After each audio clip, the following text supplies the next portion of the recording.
Hello and welcome to this week's podcast brought to you by the Good Money Guide and our sponsors Pepperstone, who are a multi-regulated CFD broker providing trading services, forex stocks and commodities in multiple destinations. I'm Michael Hewson, and joining me once again is Pepperstone's senior market strategist Michael Brown. Good afternoon to you, Michael. Very good afternoon, mate. It's been another tiring, choppy and intriguing week in the financial markets. Certainly has. I have to say, mate, I don't miss it at all. I bet. Well, actually, I bet you don't. not the early mornings and not the late nights. I mean, the rest of it, sitting here talking markets to you, I enjoy immensely. But I certainly do enjoy getting a full 8 hours. Yeah, I 8 hours in a week is nice at this point, I think. Yeah. Anyway, yeah, this week's results and a broad overview before we get down to the risk warning. Just going to give you a quick précis of what Michael and I are going to be discussing today. Not been a great week so far for equity markets. FTSE 100 down at a 1 month low. DAX has given up the gains we saw last week. We've got a US government shutdown looming. More tariff talk from our good friend in the White House, 200% tariffs on European drinks manufacturers, which has given them a bit of a hangover today.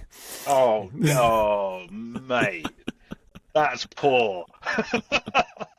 Today, we're also going to look ahead to a busy week next week for central banks.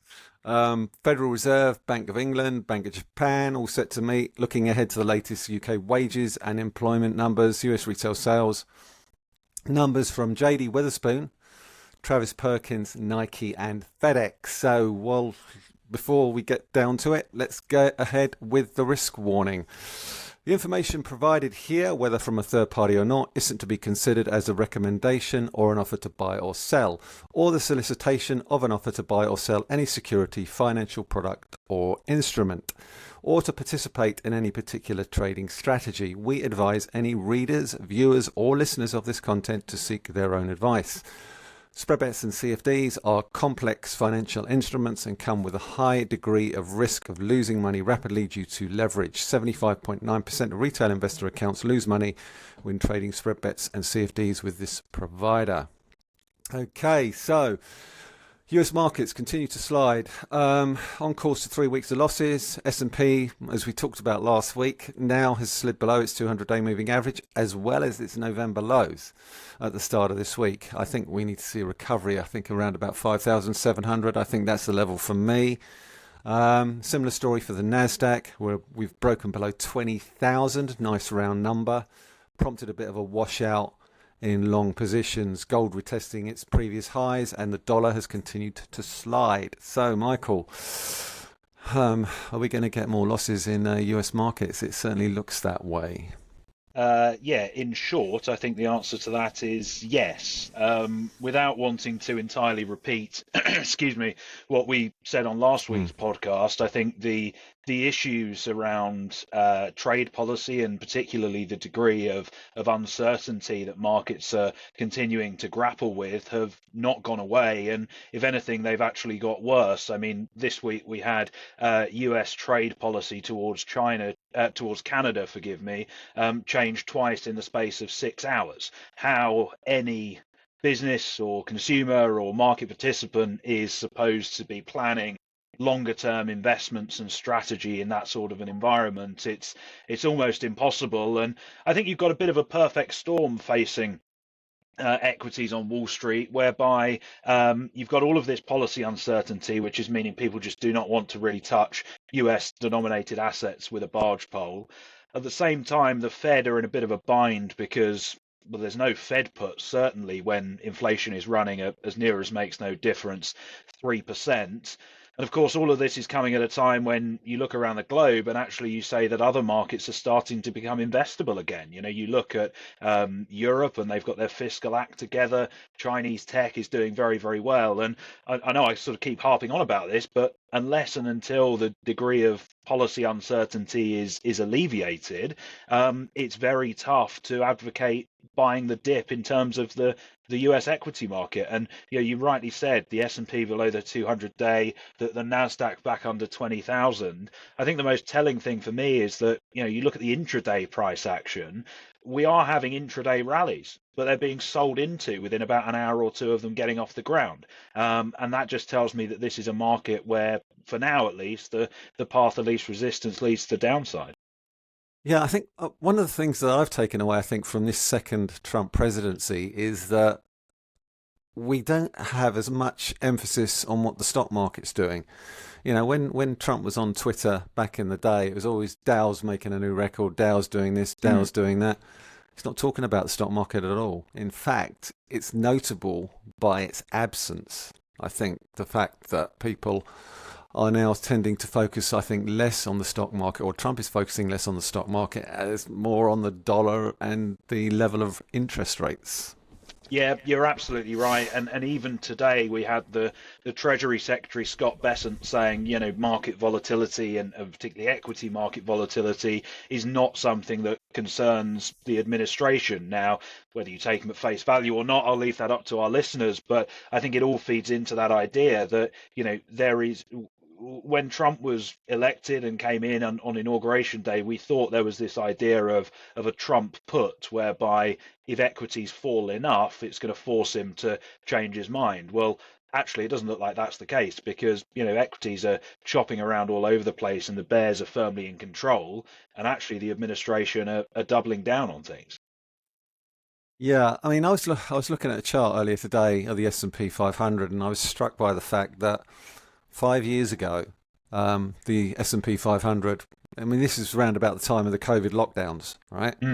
5 years ago, the S&P bottomed out at around about 2,190. We've now been up to 6,125, and we're now just below 5,700. In all of those 5 years, there was only 1 year that saw a down year, and that was 2022. And I'm thinking perhaps we're going to see a replication of what we saw in 2022. We saw 2 years of gains in 2020 and 2021, sideways and a slight downward move in 2022. And then, of course, we had the gains of 2023 and 2024.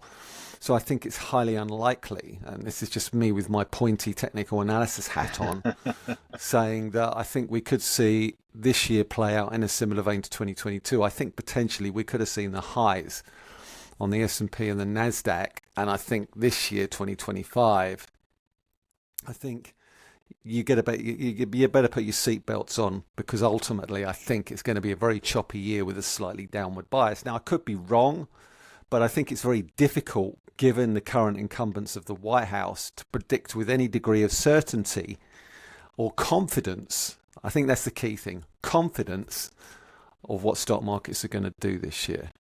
No, I think you're absolutely right. And actually, I would sort of amplify that across the entirety of the economy. It's very difficult to have any confidence in any forecast whatsoever. And of course, by extension, it means that markets are going to find it very, very difficult to, firstly, price risk, and secondly, to discount any idea of a future policy path. So I agree with you. I think it is going to be a very, very bumpy year. I'm not going to go as far as you have and say that we've already seen the highs. I wouldn't be surprised if we did see the market turn around. I think actually in the longer run, what the Trump administration are attempting to do with the idea of effectively reallocating economic resources away from the government and into the private sector, in the long run, that should be very, very good news for the economy, and by extension, very, very good news for the market.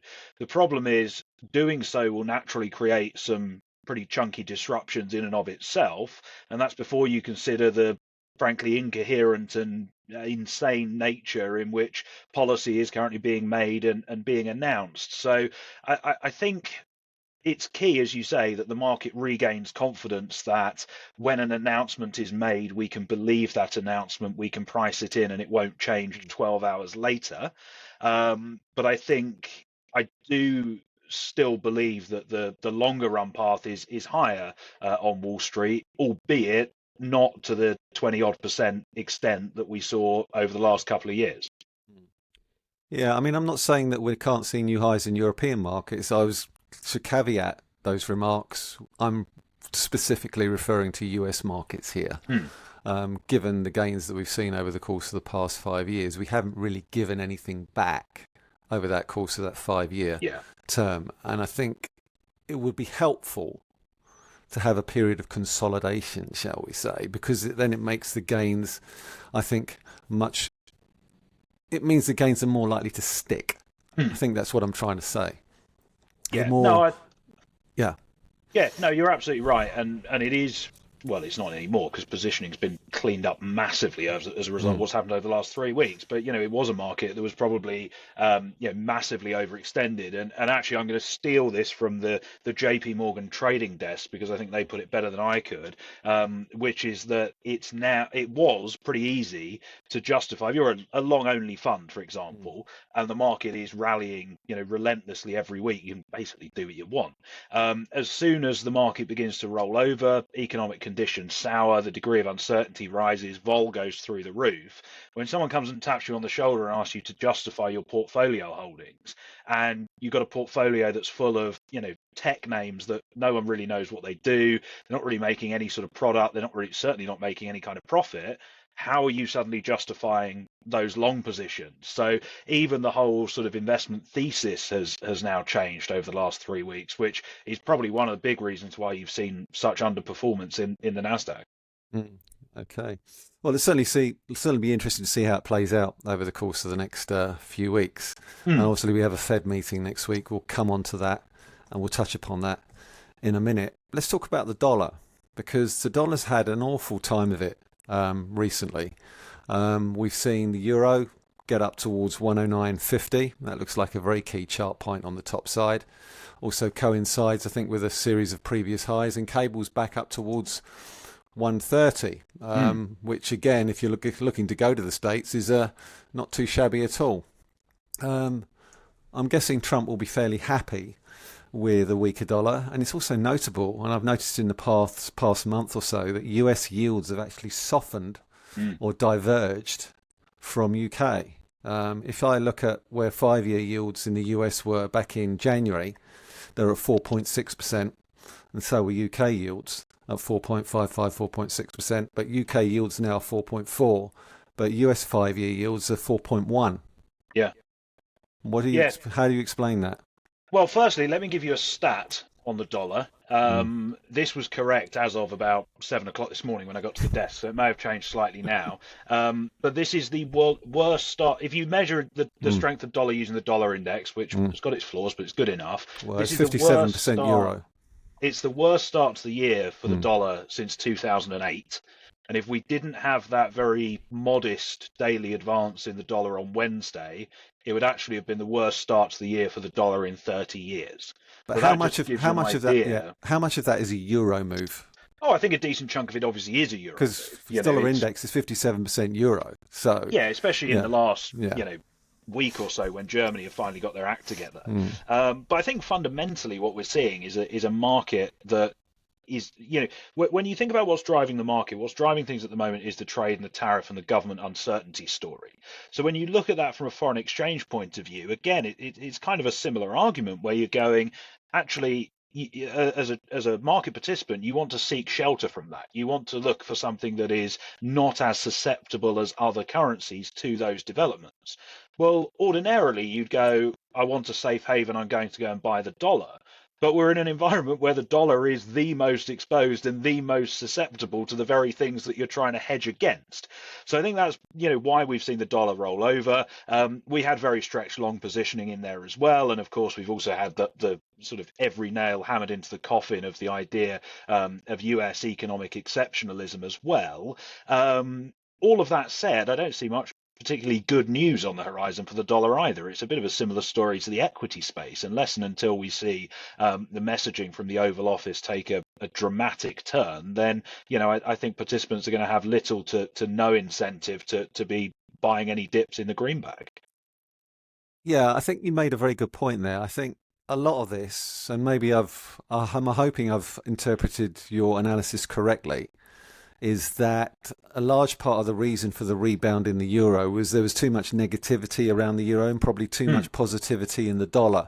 So what you've got is that, because everyone was talking about the euro going through parity, right? So they would have been positioned for exactly that. I wasn't. No, I was. But then again, you were the same guy who was saying that euro was going to go to 110 and cable was going to go to 120.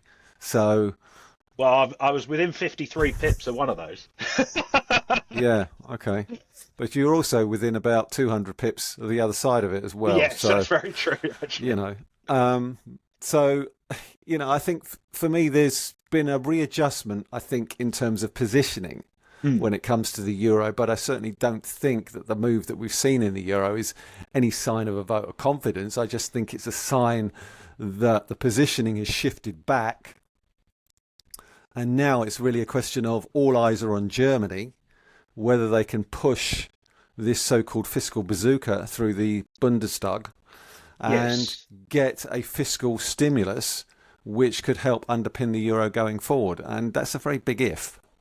It is, and I think some of the euphoria around that has faded as this week has progressed. One of the big things that has sort of pressured the euro a little bit, in addition to those 200% champagne tariffs, the other thing that is that the we had all kind of assumed that Friedrich Merz, the new chancellor in Germany, has come out and said we're going to set up a 500 billion euro defence fund.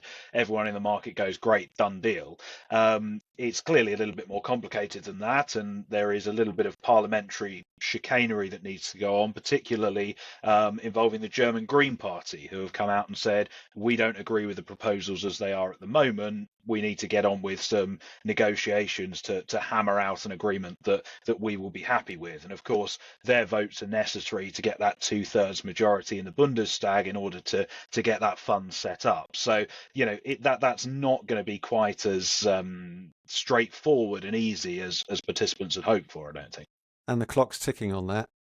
Yes, of course. 25th of March is when the old parliament dissolves and the new arithmetic takes over, and you could potentially get the De Linke, who are the far left party, and AfD is far right, will try and block, or could well have, enough of a majority to block any constitutional change to that debt break. So Yeah. time And is of course, against them.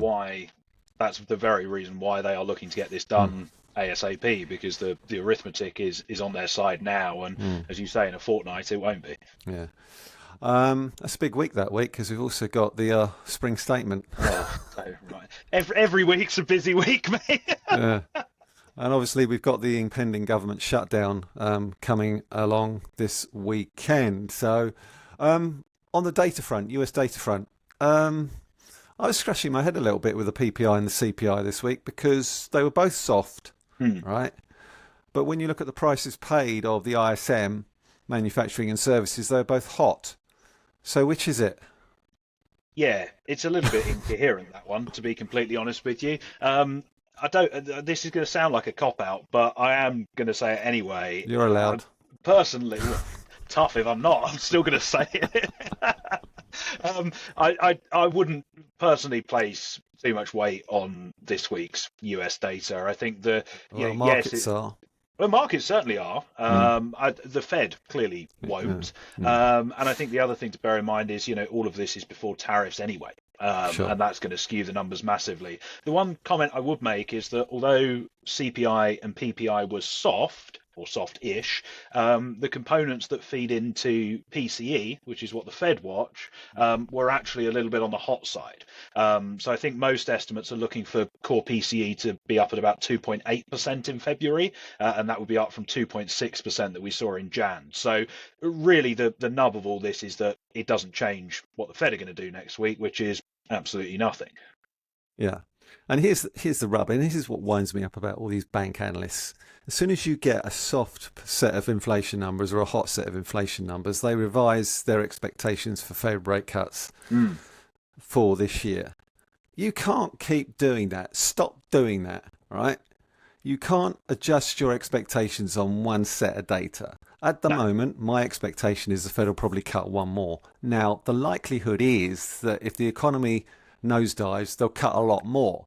But at the moment, while the jobs data holds up, for me, I still think that one more is probably the right sort of pricing. And when you've got people like Chris Waller, who's a Fed governor, and who tends to lean dovishly, saying that he sees no need to cut rates in March or in the short to medium term, then really I would suggest that you listen to that person. Don't listen to the hawks. Listen to what the doves are thinking. They want to cut rates, but they don't see a need to at the moment. Yeah, no, I think you're absolutely right. I think the bar for any Fed action in the first half of the year is an incredibly high one, barring a sort of complete economic catastrophe. Because as you say, there's really no one, whether they be a hawk or a dove, who is advocating for further steps back towards neutral in the short term. And the other thing is, the Fed, for all of the PhD economists and all of the experience they have, fundamentally they're in the same boat as everyone else, as you, as me, as every other market participant, going, we don't know what the economic outlook looks like, and the best thing the Fed can do in that sort of an environment is sit on the sidelines and wait. And do that. Yeah, exactly. There's little else you can do at this point. Okay, let's have a quick recap of what we talked about last week. So we had numbers out because we've gone slightly ahead with respect to the Fed, and we'll come back to that. We'll go back. Results this week. I was looking at Balfour Beatty's numbers, fairly decent numbers. Revenues above 10 billion, much better than expected. Leo Quinn is leaving, the architect of the turnaround story. He's going to be a tough act to follow. The shares are down today, actually, about 1.3% down, but they are still near to record highs. And again, alongside Rolls-Royce and some of the other companies that we've talked about, very much a British success story. So I think for me, while there's an awful lot of negativity, I think, around the UK market, quite rightly in some respects, there are success stories out there, and Balfour Beatty is one of them. They're working with Rolls-Royce with the AUKUS program, looking to expand the site of its Derby factory. But Balfour Beatty is helping to construct that. And the order book rose to 18.4 billion from 16.5. Profitability's good. Companies raised the divvy, buying back 125 million of its shares. Ultimately looks fairly well set for the future, and obviously is involved in the UK's upgrading of its national grid, which everyone acknowledges is needed, even if net zero wasn't a hobby horse of this particular government. Yeah, you're absolutely right. The grid certainly needs an upgrade. I guess this is, on a sort of broader level, this is just an example of how the sort of market that we're in, whereby, even firms that are doing well, even firms that are reporting decent numbers, it is pretty tough for them to actually gain ground, because there is just such a broad bias towards risk aversion at this moment in time, and it's a sort of tough hurdle for anyone to overcome at this point. And looking at Balfour Beatty's daily share price, it's above the 200-day moving average, and the share price sell-off that we saw as a consequence of Quinn's resignation or retirement announcement bounced off the 200-day moving average, which is around about 420p. So, it's been above that for a year. So long may that continue. Certainly looks a fairly well-defined trend as far as Balfour's concerned. Deliveroo shares. Did they deliver? They didn't deliver it. Well, they did deliver, but no one told the share price. It's down 4.4%. First ever annual profit, £2.9 million. Generated free cash flow of £85.5 million and announced a £100 million share buyback. What's not to like? I mean, the share price is 117p. Let's not forget, this IPO'd at 390p back in the day. So it's now in profit. So it's more profitable than when it IPO'd. Yeah. And I think the reason the slide's taken place is they've delayed the delivery of the EBITDA margin of more than 4% to mid-2026. So what? Yeah. I was going to say, it sounds like the company is in the best health it's ever been. Yeah. So we're getting a little bit of a pullback on that. It's gone down from 130p at the end of last week. It's now around about 117p. The record lows on this are around about just below 75, 80p. It's had a good run, but that run does appear to be starting to run out of steam. But I've got a question as to whether or not we'll see it much below 100p, given the fact that the numbers look pretty good. And I think the outlook will very much depend on, obviously, how well or not the UK consumer holds up over the course of the next 12 months. And that, I think, is going to be a worry, because from April, according to Bloomberg anyway, the UK consumer is facing a £600 rise in bills from April. Yes. Well, that's nice and cheerful, isn't it? But you're absolutely right. Yeah, I mean, and businesses are facing big rises in their tax bills as well. So I think it's been every day over the last week or so. I've got an email from someone saying, 5% here, 3% here, whatever it might be. So yeah, that number doesn't seem too far off. And so I mean, basically, Deliveroo, the shares are down. How much more downside is there? Hard to say. I mean, it's one of those stocks that's very difficult to value. But revenues, £2 billion, £2.07 billion. They were 2% higher. So everything's going in the right direction. The bigger question is, are they going to be able to maintain, I think, that progress? Yes. No surprises from Persimmon. Solid set of full-year results. Revenues rising 16%, 3.2 billion. Profits before tax rising 2%. They still look underpriced to me. But again, will they be able to deliver on the number of houses they intend to build over the course of the next 12 months? Certainly their forward bookings look healthy. The bigger question for me, I think, is whether or not they can continue to sustain the level of house sales. There is more demand than there is supply, so there's no reason why they shouldn't. I think it's really a question of average selling prices. I was going to say, can they sell them at the price they want to sell them at? Yeah. That's going to be the problem, particularly as the economy looks to continue losing momentum. Yeah, and obviously the biggest loser today is trainline.com. Gone off the rails. That's been shuffled into the sidings. Oh, Jesus. Down 11%. But yeah, not really much to say after those two dreadful puns there. No, well, it's hit the buffers and we'll leave it at that, I think. Yeah, I think we should.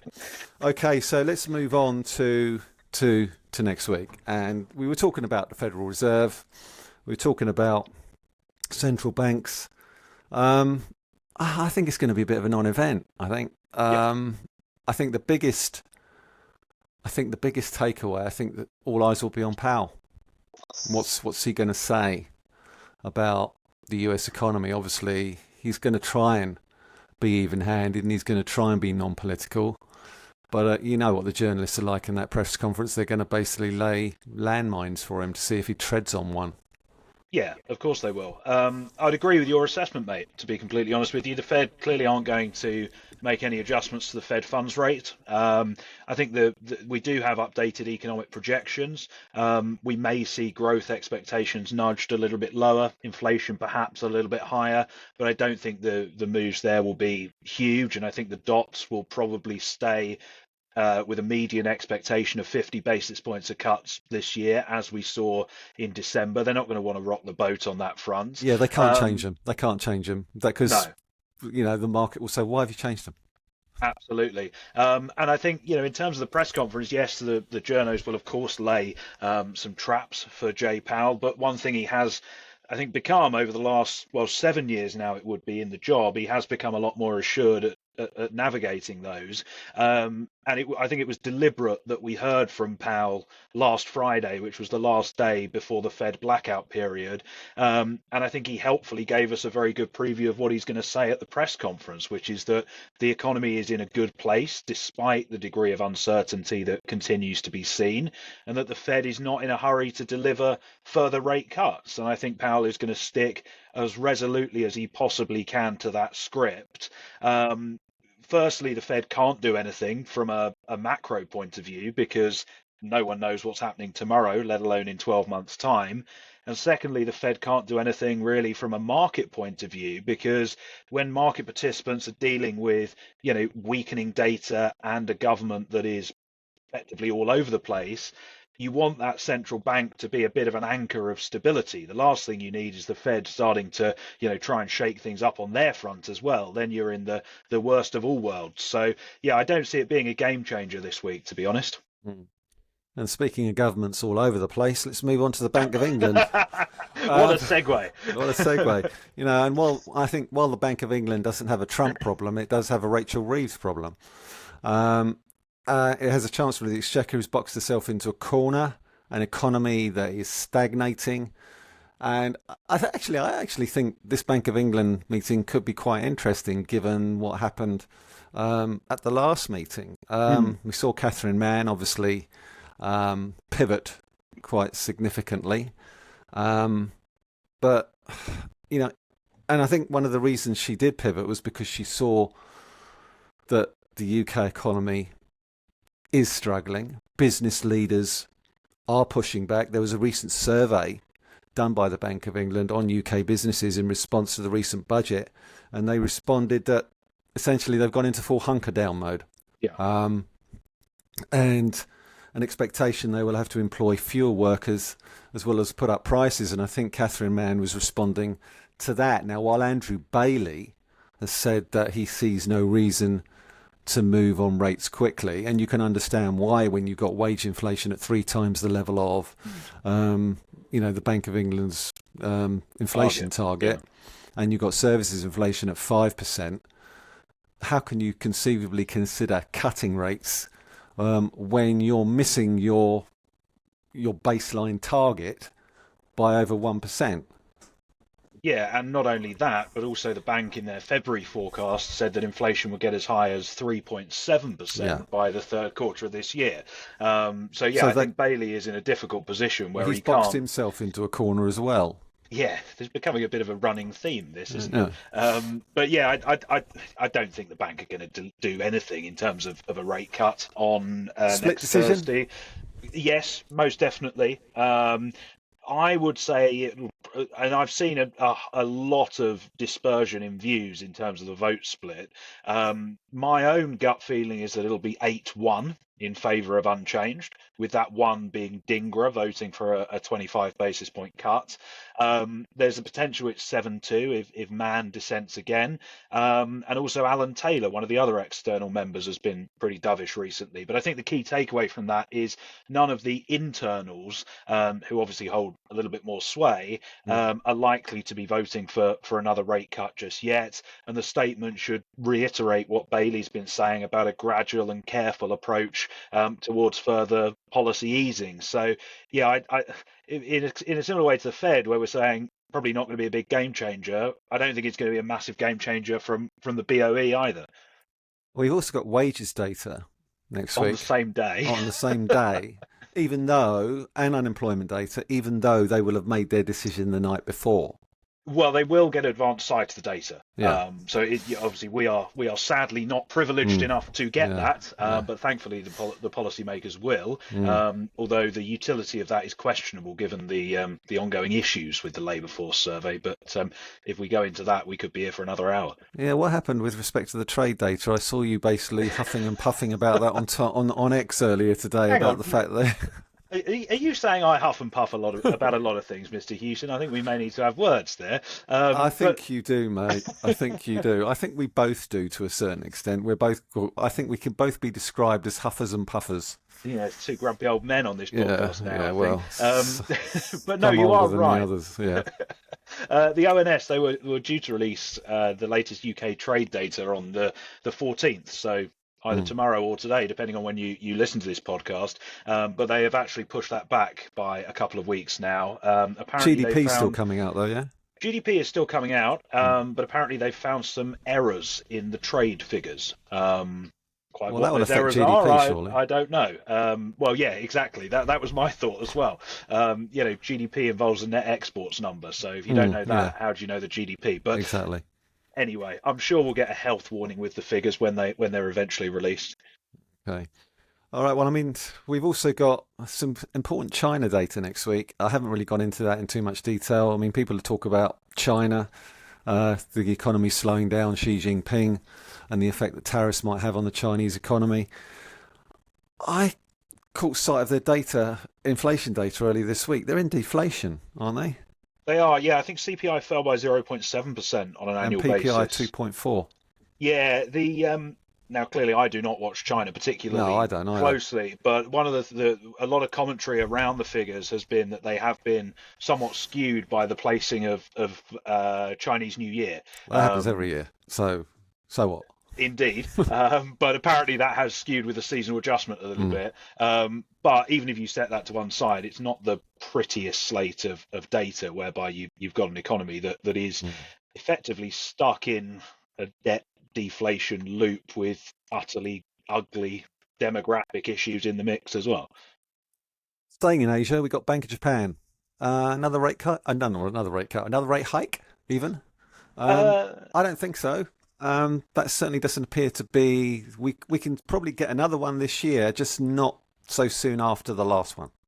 Yeah, I was going to say, I mean, it is still probably a little bit soon after the last hike for the BOJ to move again. Although one of the key focuses, I think, out of that BOJ meeting will be if they have anything to say about what's going on in terms of JGBs at the moment, because government yields in Japan have shot higher over the last week or so. And there is sort of increasing chatter and speculation that the BOJ may end up having to step in to tame that rise a little bit. I think thus far they've been very reluctant to. I mean, if you'll recall, of course, that they went through years of explicit yield curve control. The last thing they're going to want to do is try and put a target on their back and go back there 18 months after they ended the policy. But yeah, I think things are getting perhaps a little dicier than they expected, sooner than they expected in terms of a market stability point of view, at least. In terms of context here, ladies and gentlemen, Japanese rates went to a 17-year high in January Go on. of 0.5%. Yes, they're not exactly high by our standards, but No, by the exactly. Japanese standards, it's like the top of Everest. Yeah.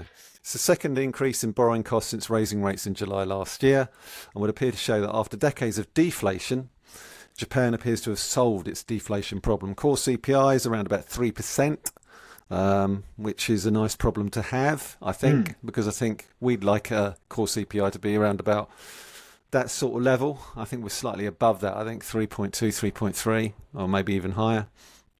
And at its January meeting, the BOJ signalled that further rate hikes were coming in the hope they can get the headline rates back to 1.5% in the next 12 to 18 months. So that's the time horizon. So there's certainly no rush for the Bank of Japan to start or to continue hiking rates. No. The other just final point I would make on the BOJ is that, like the ECB, they tend to leak like a sieve, and we get lots and lots of so-called sources stories in the run-up to their meeting. We haven't had many of those yet, but also the other thing is, if we do get them, they are very unlikely to indicate that they are going to deliver another rate hike this soon. We're only sort of 6 weeks after the last one, and as you say, they are in no hurry. No, exactly. And dollar yen is starting to come down. So the yen is strengthening. I think it's Yes. around about 147. I think ideally they'd want it probably be around 140, 135, 140. Although they would never tell us that. They would never tell us that. No, no. They don't. They don't. The thing with the Bank of Japan is they don't specifically target a level. It's the degree of change over a Yes. period of time that they're uncomfortable with. If the currency depreciates or appreciates too quickly, they have a problem with that. They don't have a problem with the depreciation or appreciation on its own. It's Yeah, how quickly it happens. exactly that. Okay, we've got US retail sales for February next week. We had a real ugly number in January, and people were talking about the US economy falling off a cliff on the basis of one retail sales number. I don't need to remind anybody that last January it was it was a very poor number as well, and it was weather related. It was related to the fact that over half of the US was covered under a blanket of snow. Same applies to this January, expecting a little bit of a rebound in February, and I think all of those people who are talking about a first quarter recession in the US will go away if we get a decent number in February in the numbers that are released next week. Yeah, I think you're right. I would just say though that given where sentiment is at the moment, if we do get, and it is a big if, but if we were to get another, not necessarily grim number, but even a number that's below consensus expectations, then I don't think the market is going to be in a particularly forgiving mood when it comes to digesting that data, because it is the first or one of the first sort of hard data points we will get. I mean, up to now, all of the soft numbers have been sentiment data. So the retail sales number will be one of the first sort of proper gauges as to, are we justified in worrying about the US economy, or are we, a little bit overblown? Well, I think in that context, then it might be useful to keep an eye on FedEx's numbers for Q3. 20th of March, they're due. They're always a key bellwether for for the US economy on a quarterly basis, because ultimately, are people ordering stuff online? And if FedEx is doing well, then generally the US economy is doing well, and that's as true whether it's US businesses, because FedEx Freight will do well. Yep. And they're looking to spin that off, or your average consumer. So I think the big question for me, Q3 FedEx numbers, they did guide lower on their previous quarter. I hesitate to say this, but I'm going to say it. Can they deliver? Oh, I was biting my tongue because I wanted to go there, but I thought, no, I'll behave myself. I won't do it, but you did it anyway. I did it anyway. You're absolutely right. They are one of these sort of classic bellwether stocks. Obviously UPS are another one, DHL, all these firms. Yeah. They are such a key part of the global economy. When activity is increasing broadly, it is naturally a boon for their businesses. And again, I think it's a case of markets are really looking for any little bit of information they can to either embellish or soothe the growth worries that we currently have. And FedEx results and numbers are going to be another part of that jigsaw. And again, the same point stands. If they're ugly, then look out below. Indeed. We've also got Nike. Just do it. Go on. There was the opening. You didn't disappoint. They've also got their third quarter numbers. Their numbers have been ugly recently. They've been recording 8% declines in quarterly revenue on a virtually a quarterly basis. It was an 8% decline in Q2. There was a 10% decline in Q1. We've now got Q3 coming up. Chinese New Year, maybe that's given them a bit of a bounce. Their biggest markets are obviously in the Greater China region, as well as the rest of Asia. Margins are taking a hammering as well. 100 basis point fall in margins in Q2. Net income in Q2 fell 26% to $1.16 billion. So it'll be very interesting to see whether or not Nike's fortunes start to swoosh upwards. Oh, God. I didn't think that could get any worse. I was going to make a serious point because we did have numbers from Puma this week, which were not exactly pretty, and you do wonder whether that's a sort of omen for what Nike may be reporting next week. But again, I know it's slightly more niche, but it's another one of those bellwether stocks. Are consumers comfortable spending on sports and leisure wear? It is. Well, certainly I would argue that those sort of purchases are discretionary in nature. If times are getting tougher, then you're not going to go out and buy a 200 quid pair of sneakers, are you? Well, no, exactly. And that's it. They're discretionary. As far as the UK is concerned, there's a number of other, I think, what I would call bellwether companies reporting. Travis Perkins and Wix are reporting their full year numbers on the 18th and the 20th of March. Now, Wix was spun out of Travis Perkins back in the day. The thought process was that basically Travis Perkins would focus on its core business and let Wix go its own way. Well, that hasn't really worked out that well for Travis Perkins, because their share price has fallen off a cliff since that Wix spin-off. And while Wix's shares have gone sideways, they haven't really done an awful lot better either. And I think perhaps that's indicative of builders merchants, DIY here in the UK. Ultimately, I think that planning rules, difficulty in getting permission for big projects, and as well as discretionary items like the purchase of large-scale kitchens, bathrooms, shower rooms and what have you, has taken a hit, and cost of raw materials have gone up. How much of it is already in the price for Travis Perkins? The share price has really tanked, and it's probably now back down at levels it was in 2008. I'm just looking at my chart, and it doesn't look particularly pleasant. Yeah, 2009. of course, the other thing with Travis Perkins is they took another battering earlier this week when their CEO unexpectedly stood down, sadly with ill health. And the big or the bull case for the stock was, yeah, things aren't great, the numbers aren't brilliant. New CEO came in, I think last September, something Yeah, like Kevin that. Redfern. He used to be CEO of Yeah, Taylor Wimpey, but he stepped down. he's going to come in and turn things around, and that plan is now presumably in limbo a little bit, obviously with the hunt for a new CEO set to take place. So yeah, the headwinds are mounting a bit for them, I think. Yeah, and if you look at the Wix business again, biggest drag on the business in that business was design and insulation, which is expected to see an 8.4 decline in like-for-like revenue growth. Now, design and installation is essentially designing these big new kitchens and bathrooms, big ticket items, discretionary items. If you want to basically snazz up your house, you do up your bathroom, or you do up your kitchen. If you don't have an awful lot of disposable income, then ultimately you're not going to be doing that. Exactly. So these will be items that have been deferred. But again, how much is already in the price? And then we've got JD Witherspoon, first half numbers for 2025.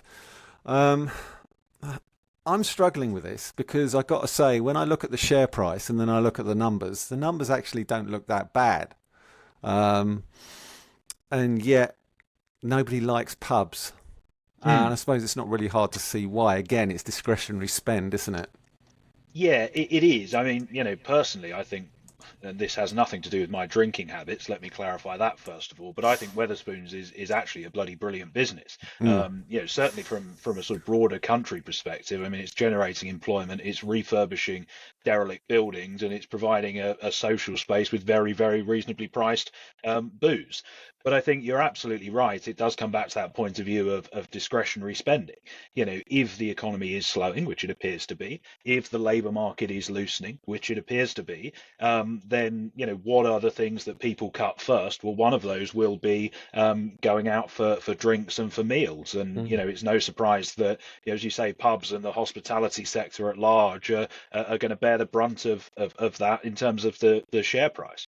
And I was struck by Tim Martin. He never wastes an opportunity to have a pop Of course not.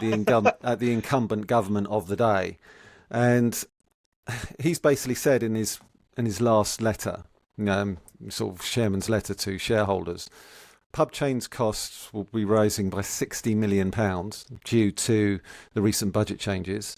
He reserved his most strident criticism for the so-called dinner party set, calling on Keir Starmer to redress the balance, urging him to remove VAT from pub food sales, arguing that supermarkets don't pay VAT on food sales, allowing them to be able to subsidise their beer and alcohol sales.